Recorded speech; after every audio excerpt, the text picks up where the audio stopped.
Item 10 do nosso material didático. Estamos na página 21 do nosso livro. Tradução da Bíblia pelos anabatistas. Olha só, irmãos, 1206 da era cristã. Nesse período, não existia Bíblia católica para o alemão, para o inglês. A Igreja Católica não fazia.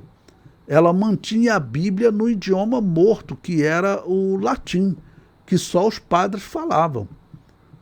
E agora, quando os anabatistas conseguem fazer uma tradução, nós já vimos outras, né, que eles fizeram, isso vai gerar perseguição papal. Pois bem, eu coloco aí um texto do historiador John Christian, que ele diz: os valdenses traduziram a Bíblia para as línguas românica e teutônica no início do século XIII, lembrando que século XIII é 1201 a 1300. Os anabatistas ou batistas mantiveram essas versões da Bíblia durante 200 anos após a versão de Lutero. A Bíblia alemã mais antiga é de origem anabatista.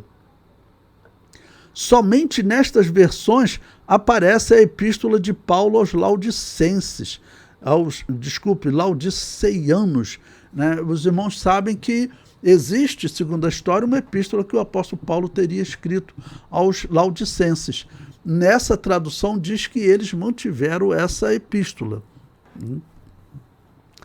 A atitude dos dois corpos em relação à questão dos cemitérios, o uso de certas formas de oração, o canto dos mesmos hinos, a observação da ceia, os princípios da igreja, os edifícios, o vestido cinza dos apóstolos, os pregadores itinerantes, ou seja, que andavam pela Europa pregando, na forma de pedir uma bênção, e muitos outros detalhes marcam os valdenses e os anabatistas como tendo a mesma origem. Ou seja, os valdenses, anabatistas, batistas, paterinos, bogomilos e muitos outros nomes, albingenses, muitos outros nomes, na verdade, descreve a Igreja de Jesus, fugindo da Babilônia apocalíptica, que é a Igreja Católica.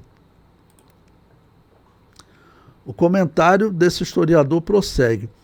No entanto, entre os valdenses e outros, versões de seus livros mais notáveis e preciosos, como os Salmos, o livro dos que sofrem, oram e esperam, ou os Provérbios e os Eclesiastes, cheios de profunda sabedoria e profunda melancolia, foram amplamente divulgados.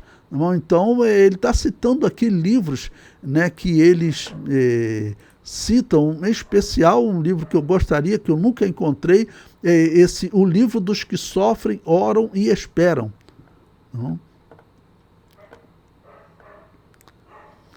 O Novo Testamento foi procurado e espalhado, e em suas páginas foi encontrada a condenação da Igreja de Roma e seu clero defeituoso, e ao mesmo tempo a esperança de um reavivamento religioso entre o povo.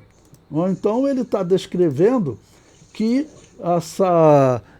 esses livros desses anabatistas, olha, lá em 1200, 1206, como é que eles tratavam a Igreja de Roma? Como nós vimos em outras obras, como a obra dele, né, A Nobre Lição, que ele chama a Igreja Católica de Babilônia Apocalíptica.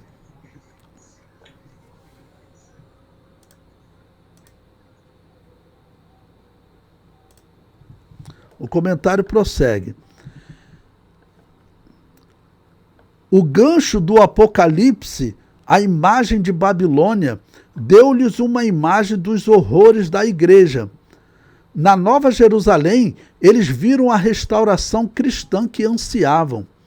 As epístolas de São Paulo os fascinaram por seu profundo sentimento religioso.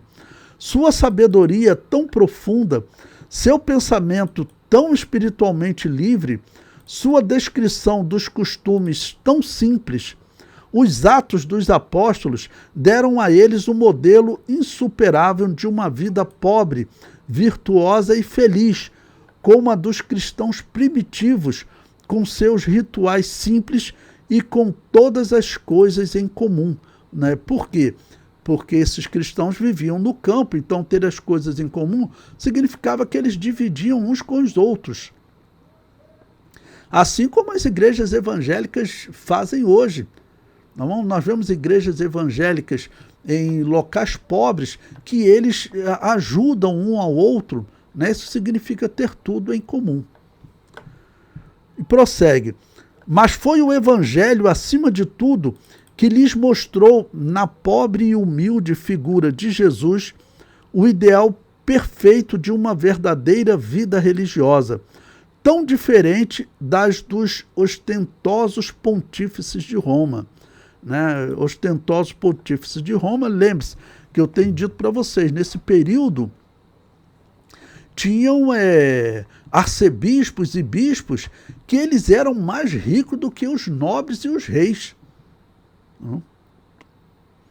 Tanto que os chamados cruzados, aqueles guerreiros católicos, eles pagaram um resgate que nós veremos mais à frente, que o rei da França não conseguiu pagar.